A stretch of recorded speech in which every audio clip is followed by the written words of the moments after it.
All right, why don't we get started here? Can you hear me okay? Yeah. Okay. I'm very happy to have Alan Banks coming here to talk as our principal speaker tonight. He's going to be talking about Frederick Law, Olmsted, and landscape architecture. This is a subject that I first got really interested in about 40 years ago. My wife Marjorie and I needed a house, and we ended up buying a barn. And initially we spent a lot of our energy on making the barn into a house, but it dawned on me that we needed to do something to the outside to make it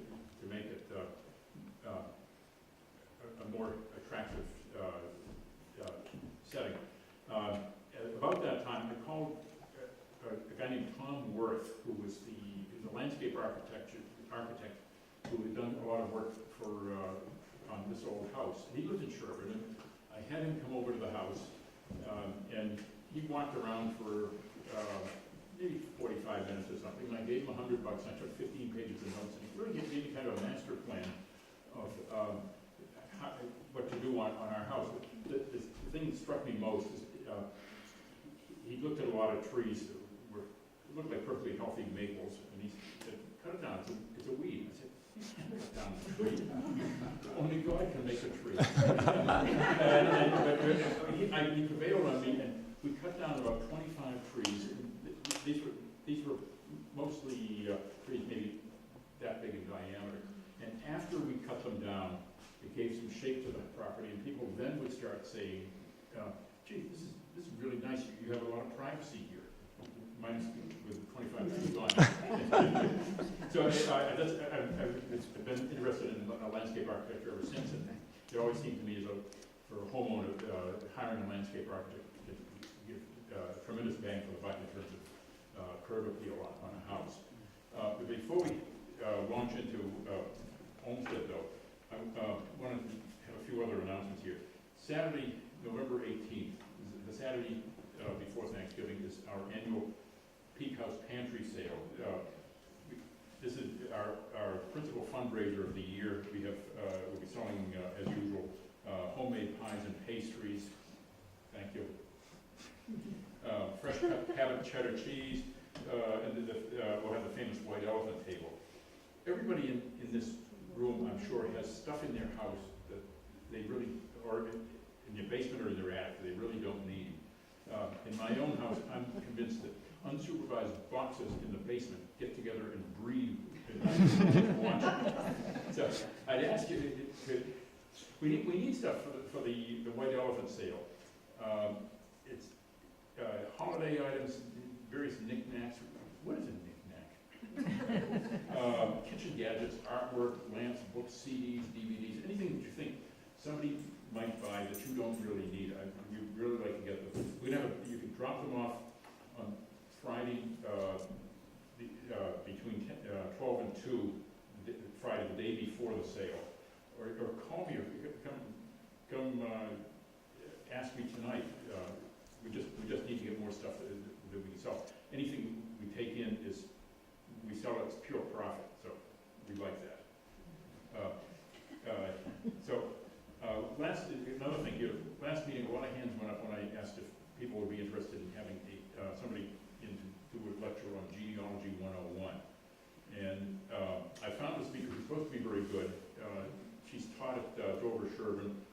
They said the students liked her. But she's giving a lecture on Genealogy 101 later on this week. And I'm going to go vet her this way, but I think this looks like a very good bet for the February presentation. Lastly, this is a free public meeting, but I'm going to pass a donation jar. Like a lot of not-for-profits, the Historical Society has to struggle for money and sometimes for membership. We're trying to upgrade our services in the buildings in fulfillment of our mission to preserve, promote, and share Medfield's history.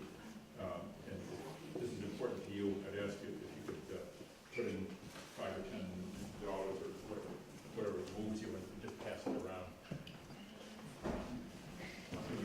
It is a church. Now it's my pleasure to introduce Alan Banks, the supervisor, park ranger, Frederick Olmsted Historical Site at 99 Warren Street, Brookline. It's near the reservoir of Route 9. I came to a realization probably 10, 15 years ago. There's no uniform person I'm happier to see in the park room because they all seem so knowledgeable and helpful and enthusiastic. Yes, they do. I mean, he's not going to give me a ticket. No. So I'm very happy to have Alan tonight here. Listen to him talk about Olmsted's amazing and prolific career. But before I check, how did you get into this line of work? I can give you the long story, but it all had to do with going out of Penn Station in Baltimore. I was in the service. I was in the Coast Guard station down there, and I decided to pick up a book. And I picked up a book called The Killer Angels by Mike Scherer. Some of you may have read that. And I got hooked on history, so when I did get out of the service, I decided to go back to school, get my degree, try to become a history teacher, and as I was mentioning earlier, I could not find work and decided history, what else can you do with a degree in history? So museums, and eventually National Historic Sites. And the first site I stopped at was the Adams site. The second was Boston National Historical Park. You can see there's a pattern here, A, B, and finally when it got to F, it was Frederick Olmsted National Historic Site, and they needed work. They needed a park ranger to step in temporarily, and fortunately, because I was a veteran, eventually I was able to work permanently with the Park Service, and I've been there for the last 27 years. So I kind of found my home. But again, my name's Alan Banks, and for the last 27 years, hard to believe, I've worked for the National Park Service. I used to work also at the Kennedy birthplace, which is in Brookline. But I realized that when you see a National Park Service ranger in the middle of suburbia, you tend to have a little bit of dissonance to that. You don't tend to think of National Park Service rangers in suburban Boston. And we all know when we're park rangers, is this what you're expecting? And actually, one thing, is it possible to get the lights down? That'd be great, because I think these images are too nice to kind of get washed out. So when the National Park Service was established, how many years ago was the National Park Service established? 101. This was post-centennial, so that advertising did work. This really was our initial mission, was protecting these large open spaces, most of them west of the Mississippi, again, places like Yellowstone and Yosemite. But as time progressed, and especially during the 1930s, during the FDR administration, the National Park Service became much more diverse in the sense of not only protecting our cultural heritage, our natural heritage, but our cultural one too. In fact, the very first National Historic Site was Salem Maritime, up there in Salem, Mass.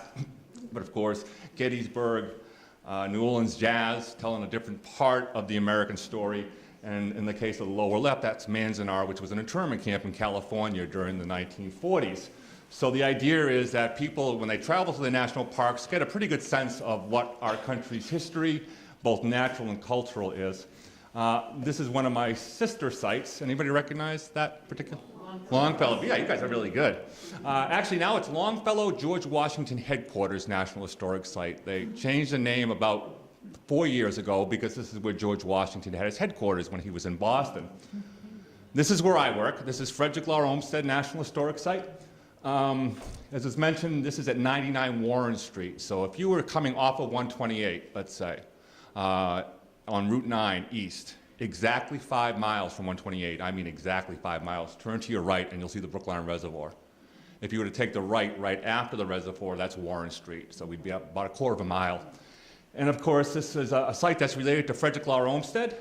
I think most people, when they hear that name Olmsted, usually associate it with the great urban parks he designed. We tend to like to deny it here in Boston, but its most famous one is that one down in New York City, which was his very first project. So Central Park played a huge role not only in the park movement, but his career. But he's really considered to be beyond America's park maker, really the founder of the profession of American landscape architecture. And I guess if you know nothing about Olmsted or learn nothing about Olmsted, realize that every single thing that he did had some type of a social purpose to it. He said, service must precede art. There can be no beauty without utility. So as we talk about Olmsted landscapes, we're going to be talking about what their function was, but oftentimes what their form was. And sometimes they are interchangeable. The firm he established, really beginning with Central Park, continued in operation all the way up until 1980, actually at the site where I work. So after Olmsted retired, his sons took over the business. That's his son, Frederick Olmsted Jr. in the middle there, and his other son, John Charles, in the lower right. as I mentioned to somebody earlier, Frederick Olmsted Jr. did something really confusing to everybody. He dropped a junior from his name after his dad passed away. So if somebody says, oh, Frederick Olmsted Jr. designed the country club I'm at in 1935, and somebody says, no, he was way too old for that, you say, no, it was his son.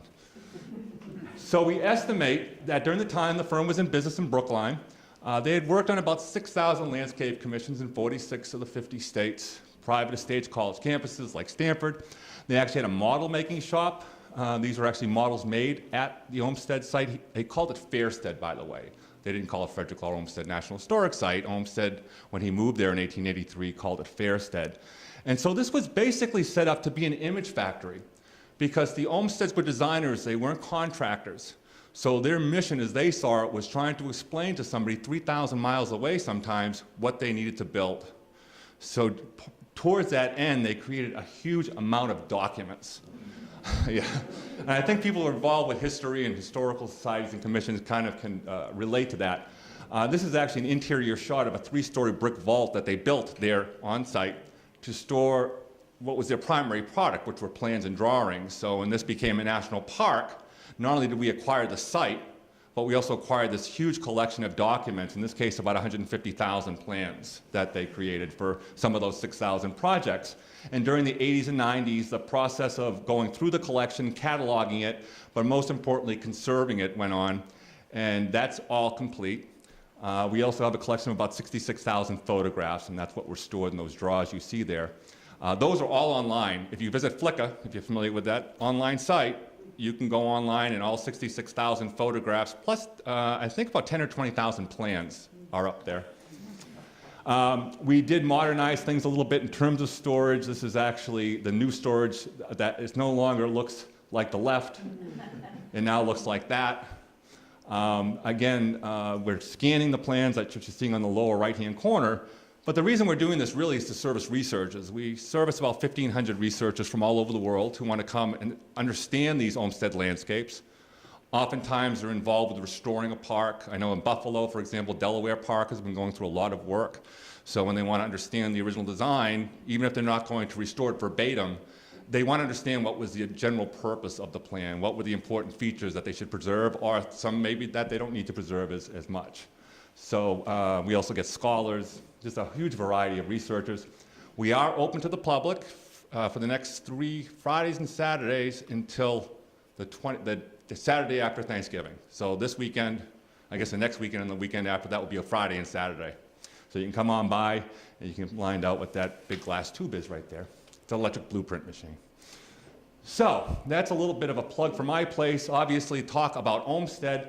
And I think Olmsted, even though everything he did had social purpose, he was an artist. And like any artist, he was influenced by the particular time and the influences in his life. I think it's Olmsted especially more so, and I'm sure some of you have read biographies of Olmsted, and you realize that he was a late bloomer, kind of a bad combination. He had a dad with money and had no idea what he wanted to do with his life. But it's not a rags to riches story. When Olmsted was born on April 26, 1822 in Hartford, Connecticut, the Olmsted family was very well established there. They were some of the very earliest settlers in the Connecticut Valley. So this is not going to be Olmsted rising up through pluck and luck to become, the world's famous landscape architect. In terms of his early life, his father, John, was certainly the most influential. And that's partly due to the fact that his mother died of a drug overdose when he was 3 years old. So he never got to know his mother. And his father remarried. And the blended family worked okay, but there was a dynamic there that kind of cut in some ways Fred and his younger brother John away from his half-brothers and sisters. A description I like to give of Olmsted's father is actually not from Olmsted, but from Olmsted's wife, who described her father-in-law as being the most kind and indulgent of fathers, a man with a clear sense of duty and justice, exacting to himself rather than to others. You could say that was Olmsted. Especially the sense of duty and the sense of justice. So when Olmsted was growing up, his father more or less was pretty much of a soft touch in terms of allowing him to kind of find himself. But he always came back to the point with Fred that whatever you do something to benefit people. Another thing very early on he had a great influence on was Olmsted's love of scenery. Olmsted said, some of my happiest recollections were the vacations I used to take with my family. Actually, they weren't vacations, but rather they were tours in search of the picturesque. So his father liked nothing better than to travel throughout New England. Actually, they went all the way up to Niagara, seek out beautiful scenery. And Olmsted said that's what his father liked to do more than anything else. He didn't riches, it was just the enjoyment of scenery. So very early on, Olmsted said he started to understand the power that scenery had over people. He'd often read about landscapes, especially English landscapes. He became very enamored of some of the great English estates of the 18th century designed by Humphrey Repton and Capability Brown, and that romantic style of design, which will really come in handy later when he's designing his parks. But again, had a hard time finding himself. He said, I led what was a decently restrained vagabond life. So let's see, he tried to be a clerk down in New York for a while, hated being a pencil pusher, sailed to China for about a year on a ship, was seasick the whole time. In fact, he loved being on a ship so much that eventually he convinces his father to buy him a farm. Initially in Connecticut, but later on Staten Island. So now Olmsted's in his mid-20s. He decides he's going to become a farmer. His father is helping him out. But in terms of farming, it's getting back to that social purpose, because when he asked his father to purchase this farm and when he started working on this farm, it was never to make a fortune at being a farmer. Olmsted realized he had the resources to experiment with new types of drainage, to import different fruit trees and try different grafting techniques. And if it went belly up, who cares? He could survive. But if it did succeed, he could then share that with other farmers. So again, the idea was creating what sometimes would be called a scientific station for experiment with agriculture. But like everything else, he gets bored with it. And in 1850, when he hears about a trip that his brother and his friend are going to be taking to Europe, he can't stand the thought of them going without him. In fact, he writes a letter, it's pretty pathetic. He's saying something like, Father, it hurts my whole manliness to know that John and Charlie are going to Europe and I'm not going with them. I can travel better than them, you know, kind of the yada, yada, yada. And Dad is kind of tuning it out at this point and writes back to him, no, I bought you a farm. You're a farmer. You're not going to Europe with John and Charlie.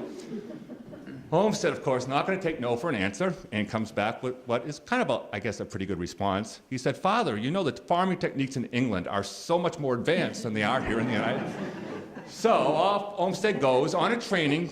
In fact, he was supposed to keep a log in a journal about what he was learning there. But he gets to travel on the continent, but most specifically what's really important, I think, in Olmsted's later career is his trip through England. Because now he's seeing about some of these beautiful English landscapes he had read about as a young boy. In this case, Blenheim, which was designed by a gentleman named Lancelot, or the Capability Brown. And the style was one, for example, one of the maxims of English romantic landscape gardening is nature abhors a straight line. So an English landscape, generally speaking, is always curving, always a little mystery behind it, trees planted in a very irregular way. Think of Versailles, now think complete opposite. And so in some ways it was a reaction to that. It was the idea of nature being supreme, of keeping the genius of the place, that spirit of the place intact and not just bulldozing it over. He's also visiting England in 1850. And of course, it's right in the middle of its industrial revolution, in some ways showing us a little bit of what would come to this country. And Olmsted starts to, examine cities and the form that they were taking. And a lot of people think that Olmsted was anti-city. He wasn't. He was just anti-form that they were taking. He said you can't have commercial interests totally driving everything that's built. And that's why when he's visiting, he really falls in love in Liverpool, actually right across the Mersey from Liverpool, this place called Birkenhead Park. It was about 125 acres of land set aside, designed in that English romantic landscape style, so you kind of see the curving roads and the trees planted, again, scattered instead of in rows. But that's not really what catches him. What really he's enamored of is the fact that it was a public park. It was a park created by the government for the people. So everybody was welcome there. And he actually writes in his journal, it's a shame that there's nothing in America comparable to what he described as his people's garden. So he gets to experience Europe. You figure, okay, come on, now he's pushing 30 and he still hasn't decided what to do. One more stop. The deal was, this was a training trip, and he was keeping a journal. So what he decides to do is take that journal and create a book called Walks and Talks of an American Farmer in England. And it's pretty successful, but it's successful enough that the New York Times, who was looking to hire a correspondent to write a series of articles on the southern slave states, hires Olmsted. And this is actually how I first knew Olmsted, not the landscape architect, but the writer on the antebellum South. And so for a series of about 3 years, off and on, he travels throughout the southern slave states, as far west as Texas. In his mind, his job is not to write some type of moral imperative against slavery. His job is to write pretty much just the facts. And of course, he assumed that the facts would play out, that slavery as a system would not sustain itself. He becomes pretty popular as a journalist. And as he's starting to wind down, he decides to take those articles and create a series of books from them. And so these are those books, and here is where fate is going to kind of step in.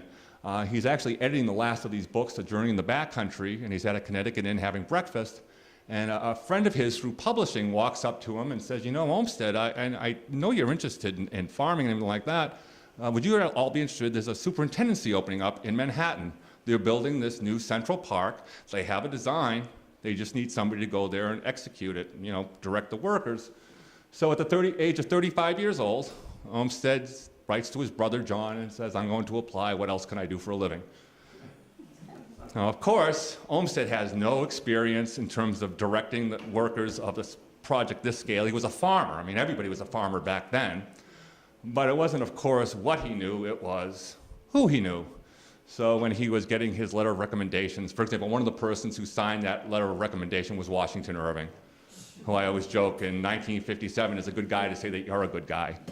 So he gets the job of superintendent, and a short time later, a group of New Yorkers convinced the city to toss the plan out that they'd been using and open up a contest for a new plan, which they do. And Olmsted actually is approached by an English architect named Calvert Vaux, and Vaux wants to team with Olmsted to enter this contest, which they do. And you got to know that they won, because I would not be standing here if they didn't. So their plan, the Greensboro plan, was really the first large-scale urban park design in this country, a park set aside specifically to provide a respite. And I'll mention it's a respite for a city that doesn't exist yet. 59th Street is the southern side of Central Park. The built-up area of New York was still down in the 20s. So this was really something, you know, with foresight. So as I mentioned earlier, Olmsted, in terms of all the designs he did, always had that noble motive up front. Now, if you were living in New York in the 19th century, and this is a little bit later time period, if you were a Vanderbilt, life wasn't so bad. You had food, you had water, you had doctor's care, which I guess back then could work both ways. But in the summertime, especially when epidemics tended to come into the city, you know, cholera, typhoid, you could pack up your bags and come up to Newport or the White Mountains. And of course, that left behind pretty much everybody else. And of course, for people living in neighborhoods like 5 Points, where the population densities were incredible, they were like 250,000 people in a square mile, you know, life was not so great. And yes, that is Leonardo DiCaprio. If you've seen The Gangs of New York, that's actually 1857, so it takes place exactly the same time as Central Park. You know, the 5 Points neighborhood was built on a swamp, more or less. So anyways, of course, you bring all these people together in close quarters, no type of modern sanitation, and you know what comes next. So when, you know, people were looking at park design, most of the time they were trying to at least solve, in some ways, this problem of disease. And if you see this here, it's cholera supposedly coming over from Europe, and if you have really good eyesight, on the side of this guy's belt is written the word science.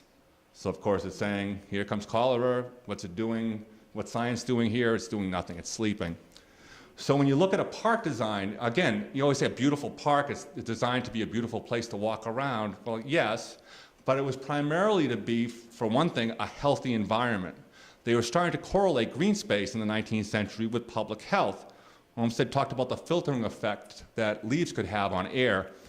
But it was really more the idea of creating a space where people could get away. And some of the very early proponents of parks were doctors who started to see, for example, they started to notice that people who worked on a farm outside didn't get rickets as much as people worked inside. And if you're familiar with why you get rickets, it's because of your lack of vitamin D, right? So, I mean, they didn't know exactly how these work, and they were still thinking it was dirty air, but they understood that somehow green space was for people's health. And after the parks were built, doctors would literally prescribe for their patients for the next 2 weeks, 2 hours a day, walk around Central Park. That's what's going to cure you. And today they call it forest bathing if you're in Japan, the idea of letting nature kind of have that effect on you. Now, I usually drive into work on Route 128 around 8 o'clock in the morning. So I kind of, as they say, I can feel their pain. Besides that physical effect of living in an urban area, that, that unhealthy physical side of things, there was also the stress of life. Olmsted talked about the bending of the mind. And so when Olmsted was designing his parks, there was an idea that he could create a space that would help people unwind. He said the chief end of a large park is an effect on the human organism, which, like that of music, goes back of thought and cannot be fully given the form of words. So what he's believing is that by designing a park that has a sequence of scenes, note by note, scene by scene, that landscape would have its effect on you to hopefully help you to de-stress a little bit. And the last part of it really was the health of the whole community. 12 years after he designed Central Park, he was visiting there and he said, "Where else in Europe, our Lord, 1870, you would thus see vast numbers of people brought together, each person adding to the pleasure of all others just by their mere presence." And he talked about who he saw there, young and old, rich and poor, Jew and Gentile. His partner called it democratic ideals and trees and dirt. So again, it transcended the idea of, I think, of what people think of as a park. It was so many different things. It was a really American, in some ways, invention that these parks were built and were used the way they were. Now, Central Park was an immediate success for he and Box. They would go on to design other parks and park systems. Buffalo, probably one of their better-known park systems. But also, Olmsted decided to design other types of landscapes. For example, the Capitol grounds in Washington, D.C., one of his better-known institutional projects. And I have it there because in some ways it was designed, in some ways, in the sense of the opposite of a park design. A park design, nature was supreme. You went there and any type of structure, anything artificial was always subservient to nature. Of course, you don't go to the Capitol building to go look at the trees. So his whole design is to show off that structure. All the roads curve toward it. It's almost like an agora, if you're familiar with that from ancient Greece, the idea of people flowing in and out of it. And again, representative of democracy. Stanford University, probably one of his better known campus designs. And it's actually one of the very early examples of what today we would call sustainability. When Olmsted is asked by Leland Stanford to come out and create a memorial to his son who had died, his mind, Leland Stanford's that is, was I'm going to get a Harvard University West. I'm going to have rolling green meadows. I'm going to have beautiful oak trees. It's going to look just like it is in Cambridge. And Olmsted said it will, but you'll go broke trying to get the water there. So he convinces Mr. Stanford to design in a Mediterranean style, which of course called for the plantings that would be sustained in that climate, gather up rainwater cisterns to help with that. But again, a very kind of modern idea that you design something that will sustain itself and you don't try to build something that's not going to last for that long, unless you, again, if you can afford it. And the Chicago World's Fair, I'm sure some of you may have read Devil in the White City, which was a really great book. Well, every other chapter was, and those who read the book know what I'm talking about. But of course, that's one of his very last projects. And Riverside, near Chicago, which was really a very early planned suburban community. It's about 9 miles from downtown Chicago. It's kind of a way of designing a community that is also a little bit of a park. So again, the curving roads, because people were working in the city, they were coming out here to their homes. He wanted to have people relax. But look at all the green space they're willing to give up. You know, a lot of developers would just say, "What? That's wasted. Why are you doing that? You should make more lots." But they convinced them that in the long run, it would be something that they would not regret. One of the other important things about the design was creating these little small parks. And I don't know what the story is with this photograph. I'll always assume that they're trying to help the ducks get back into the water and nothing else than that. It's going to sound trite. If this little park was not designed into Olmsted's plan, this small duck walk would never have happened. And when these people saw each other 3 weeks from that point on in the supermarket, they would never have said hi to each other. But because it was provided just to have this little scene play out, they now have made a connection that will hopefully carry forward. Olmsted, again, called it communitiveness. And the idea was also that you would have your own home. So if you could afford it, you could have a house that you could have as your own little garden. One of the things people find funny is what Olmsted wrote into the covenant of Riverside was that every homeowner was obliged to plant 2 trees in front of their house. And I always ask, why would he want 2 trees? And people give logical answers. Shade, natural looking. you could never trust people's taste in architecture, was his argument. And of course, you see the irony, of course, Frank Lloyd Wright. So Olmsted himself actually lives in New York City up until 1883 when he finally decides to make the break with New York. He had been let go by Central Park. He was getting involved with the work here in Boston. So he purchases a little 1810 farmhouse at the corner of Warren and Dudley Street in Brookline, converts the north parlor of that house into his initial office, and then over the years, he and his son add on to the house all these design spaces, the drafting rooms, the blueprinting departments. But the reason, again, he really moves up here was his work. He was drawing more and more to the emerald necklace. It was, as you can see from this quote, extremely important, not only to him, but he felt the next generation. He was very worried. Olmsted, being the founder of a profession, weighed very heavily on him, and he was worried that when he went, the profession would go along with him, or at least go in a direction that he didn't think was proper. So he made sure that everything in Boston was done the best it could. And Boston was a lot different than New York. With Central Park, he was more or less had to shove his design between 59th Street and 110th Street and Central Park West and Fifth Avenue. With Boston, he was really dealing much more with environmental conditions. And if you're familiar with the history of Boston, you know that Boston in 1777 was practically an island. Here's the Common. Twice a day, if you were to walk west, you'd fall into muck. Twice a day, you'd fall into water, because, of course, this was the Back Bay. That was tidal. You had Charles River flowing in there. You had Muddy River flowing in there. You had Stony Brook. And again, the tide itself was pushing twice a day in there.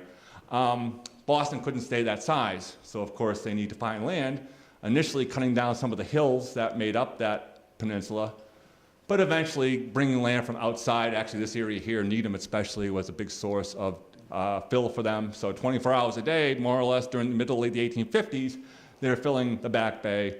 So there's a picture from the State House. There's Com Ave on the right, that little row of trees. And of course, it's like fill, fill, fill, build, build, build, until finally you end up with the Back Bay neighborhood we know today. Great neighborhood, beautiful architecture.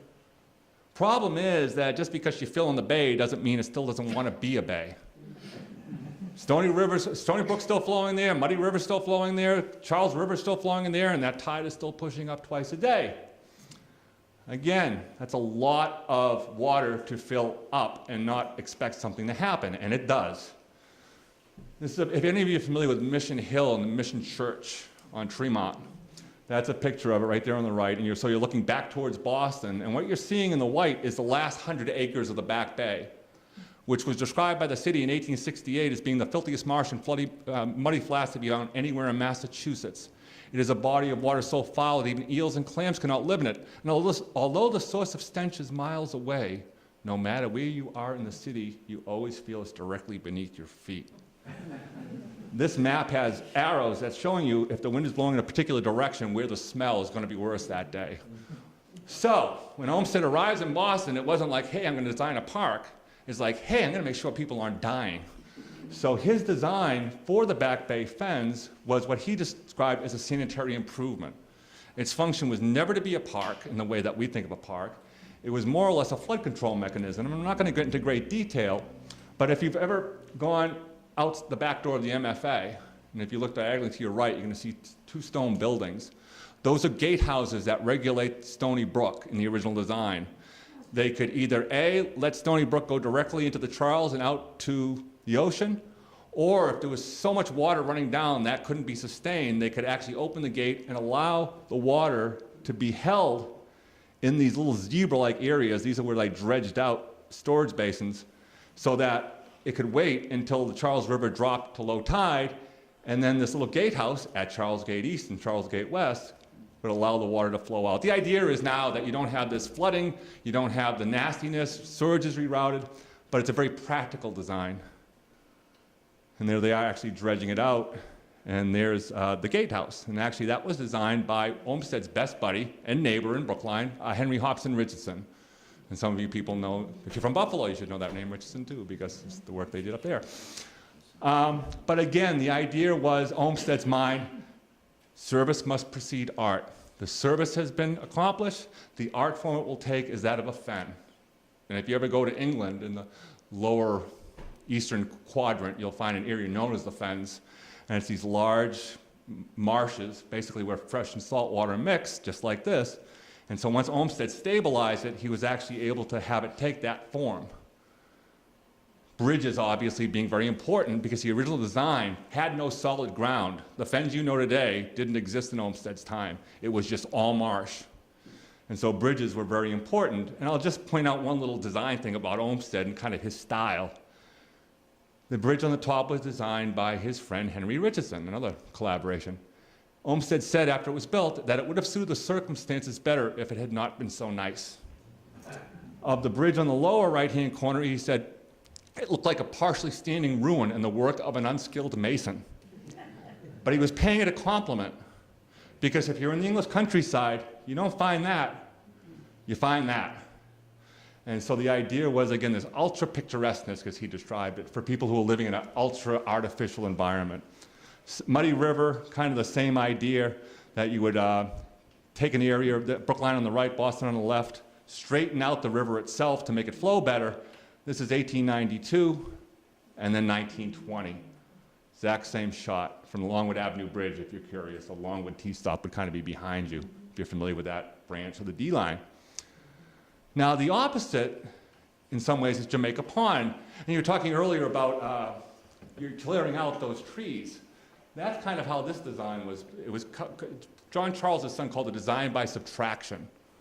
So in the case of Jamaica Pond, it already was a beautiful landscape. It had been surrounded by private estates. What Olmsted tried to do in his mind was just not to screw it up. So he did remove some trees. He did remove some walls. Akin to the artist who was once asked, how did you sculpt that beautiful dog? And the artist said it was very easy. I took a piece of stone and I cut away everything that didn't look like a dog. So in the case of this, he was opening up views that were being obscured, but in some ways revealing. He was trying to avoid incongruous elements, as he put it. So again, as much as he could, he liked to leave landscapes alone. He said, in fact, he said literally, we can never leave landscapes alone enough, never enough. And so he would only do the minimum it took to accomplish what that landscape was had to accomplish. And so again, a very light touch Jamaica Pond. Really, the perimeter road was one of the more important things. And there was some other engineering. Separation of traffic throughout the whole system was extremely important. Because in Olmsted's mind, again, this was the antithesis of the city. If you're downtown Boston, you're on Boylston Street trying to cross over Boylston Street, man, you're taking your life into your hand. You're getting stressed. You're the bending of the mind, as Olmsted would put it. To help solve that issue, Olmsted created a series of roads, a tri-road system where the bridle path, the carriage road, and the walking path would never meet at grade. So once you were in that path system, you didn't have to worry about getting run over by the carriage, or you didn't have to get run over by the horse because you could go over them. And this is actually down by the Longwood T-stop, if you know down where that area is, medical area.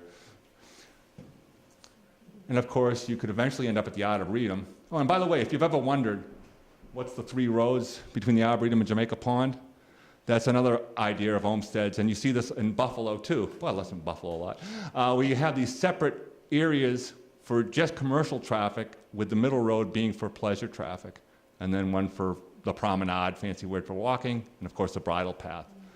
So it was, again, the idea of keeping people in the park. The Arboretum kind of came in through the side door. It was land that originally was Harvard's. It was actually willed to them by Benjamin Bussey, and if you know the Arboretum, you know Bussey Hill. And like Olmsted, he was a scientific farmer. He made his money right after the Revolutionary War, moved out to West Roxbury. At that point, it was West Roxbury, and started to experiment. Actually had a telescope on top of Bussey Hill. And when he died, he left it to Harvard so that they would use it to create some type of a school for agriculture and horticulture. They didn't have the money at that point in time. And what ended up happening was a gentleman named James Arnold passed away. He was wealthy from New Bedford, and he decided to leave a will that could be used to promote a school of agriculture and horticulture. So the Arnold money and the Bussey land came together in 1872 and formed the Arnold Arboretum.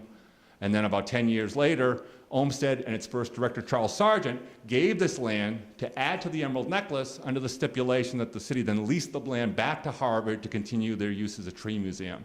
So right now they're on a 1,000-year lease. The city owns the land, and Harvard basically rents it from the city. Pretty good deal. $1 a year if you're curious, just to keep it legal. And of course, you might have been there Lilac Sunday, whether it's, I don't think you were any there in 1909, but I don't know when that was taken, not too long ago. And then the last part of the Emerald Necklace is really our Central Park, in a sense, Franklin Park. It was the only part of the Emerald Necklace that Olmsted ever called a park. You know, the Muddy River and the Back Bay Fens, they were sanitary improvements. The Jamaica Pond was really not a park in the way that he thought of it, because it was really just one big thing of water. And of course, the Arboretum was a tree museum. And actually, Olmsted initially did not want to get involved with that project because his director said that he wanted it to be a park also. And Olmsted tried to avoid trying to do two things on the same landscape, though to me, a park and an arboretum seemed kind of very similar. But Franklin Park was our complete escape from the town, as he put it. Just to orient you, if you're familiar with this area, this is Blue Hill Ave right here.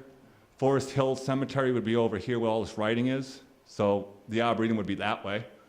And in Olmsted's mind, the one thing that you had to get inside of a park, above all else, was a sense of space.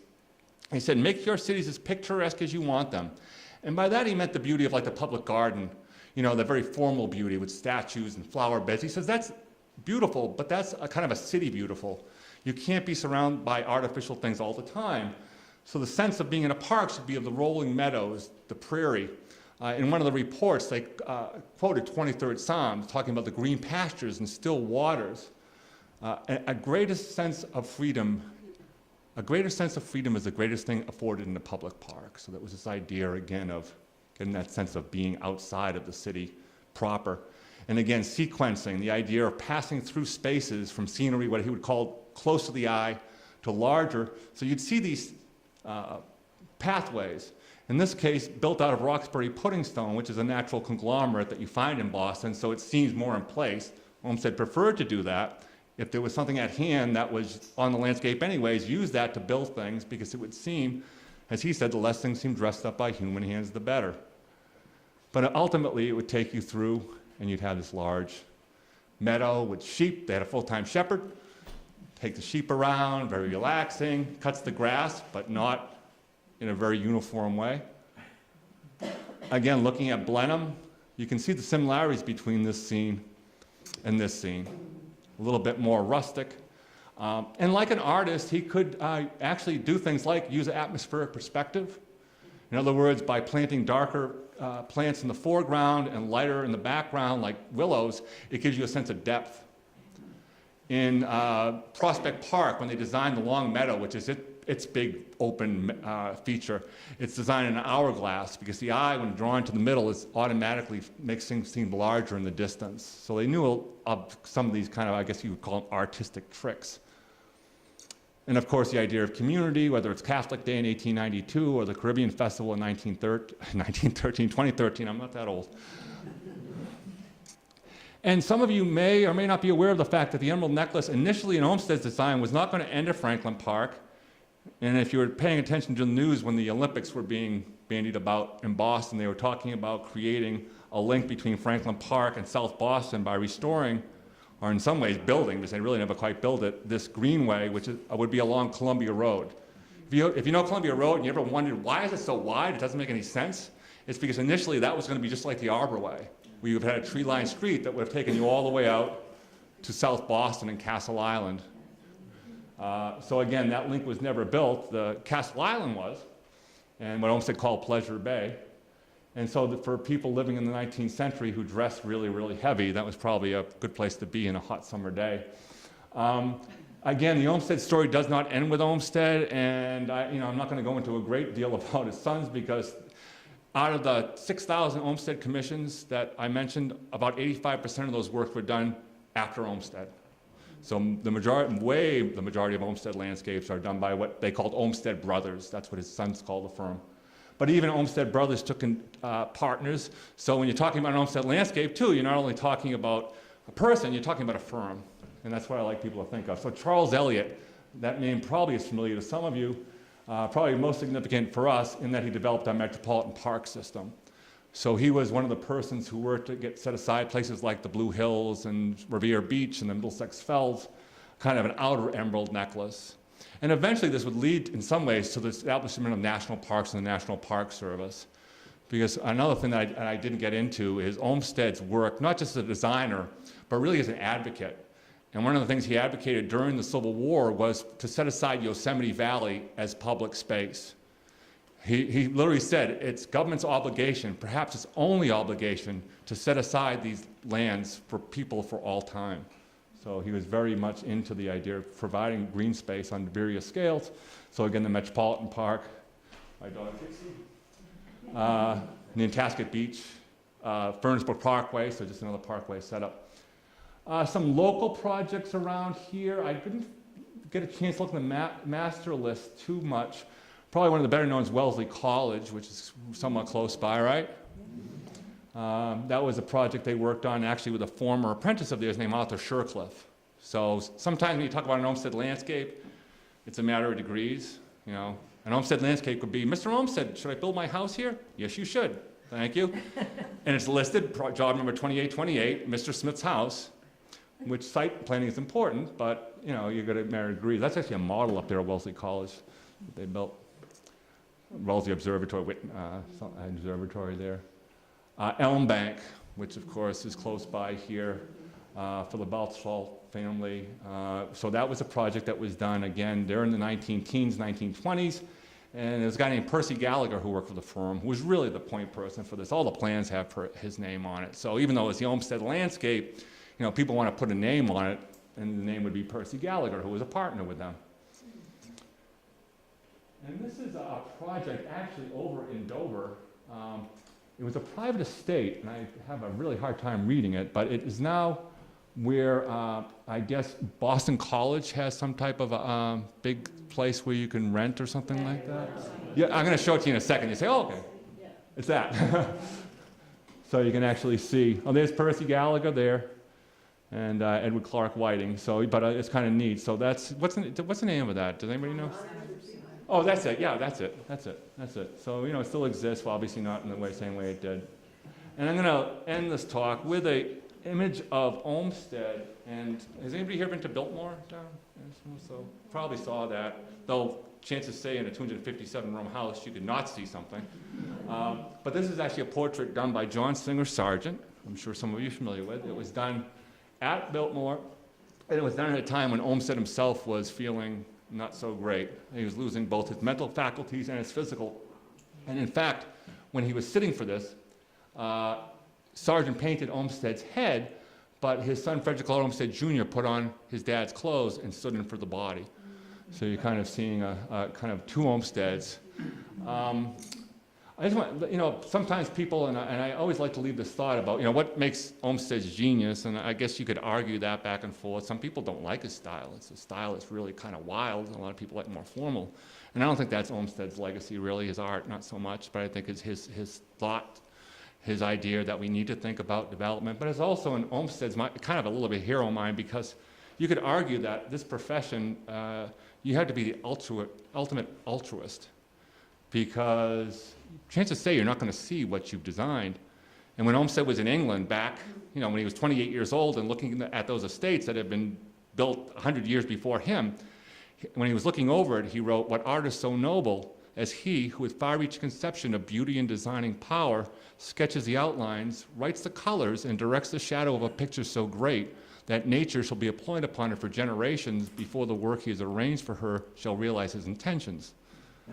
Or if somebody put it a little bit more simply, the true meaning of life is to plant a tree under whose shade you do not expect to sit. So anyways, I'm also, again, Boston Works, certainly never got to see it, but I just want to thank y'all for coming out tonight on, it was a pretty rainy night, hopefully it cleared up, but if anybody has any questions, I'll be happy to take them, and other than that,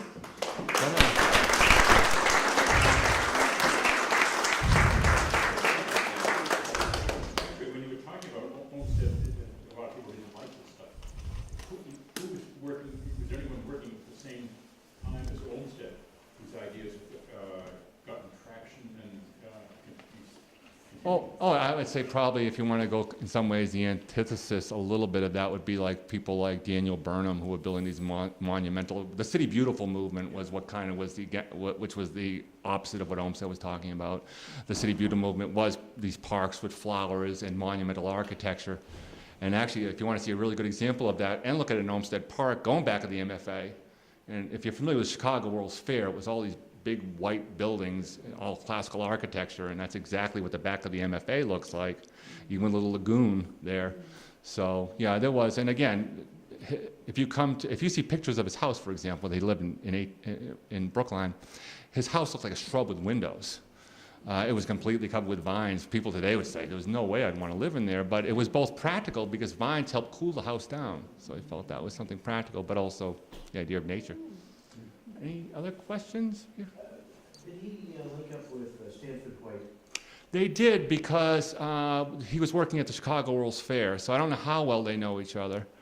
And I think that's, and also, actually, Louis Sullivan also he met down there. And also Frank Lloyd Wright he probably met down there because he was with Louis Sullivan, I think, at that point in time. But as far as I know, yeah, I don't know anything particular what they would have done. Yes, in the middle there. We were recently at Yosemite National Park and we read a plaque or something and it said that Olmsted had been on one of their boards or board of directors. Yep. And that was something we hadn't known. Yeah, and of course it's not him. Well, it's not him. It's him. It's his son, who actually was there's so many stories here. In fact, one of the things I've been working on with the Organization of American Historians, I've worked with a group of authors who's just published a report on the Olmsteds and the Park Service, and they were involved. Olmsted Jr. actually drafted the legislation that established us. He came up with our mission statement to conserve the scenery and the historic wildlife therein, all the way to the end.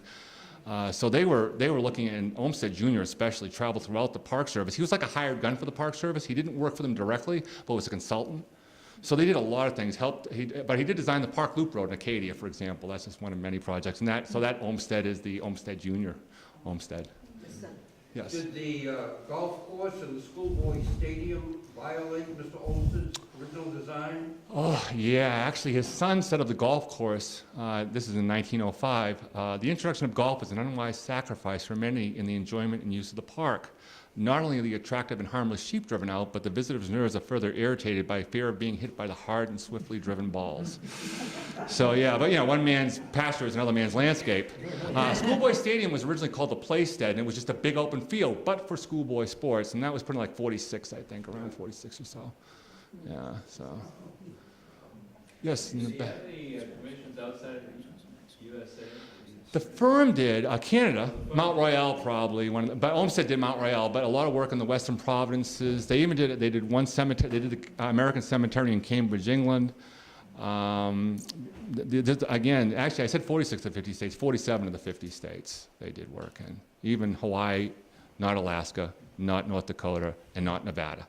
So if you're from any of those places, and I had one guy once, two guys came at the same time. I was talking to them, I saw them going, Olmsted, where are you guys from? I'm from Reno, I'm from Vegas.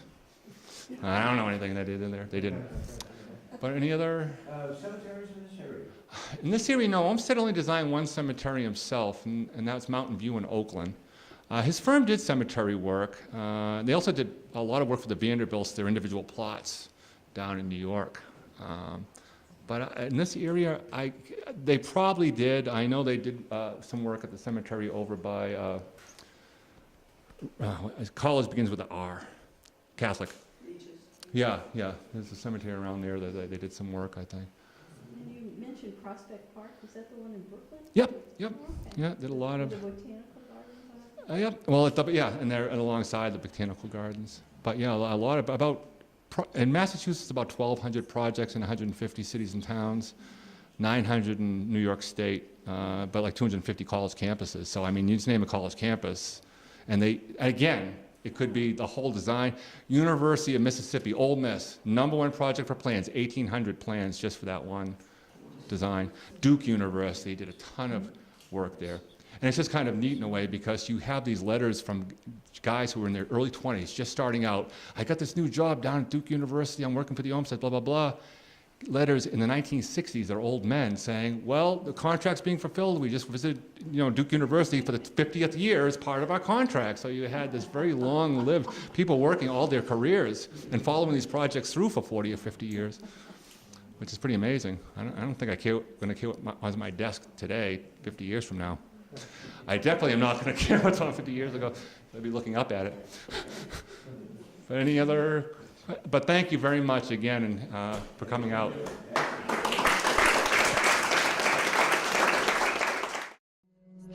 The Seating was a production of Medfield TV.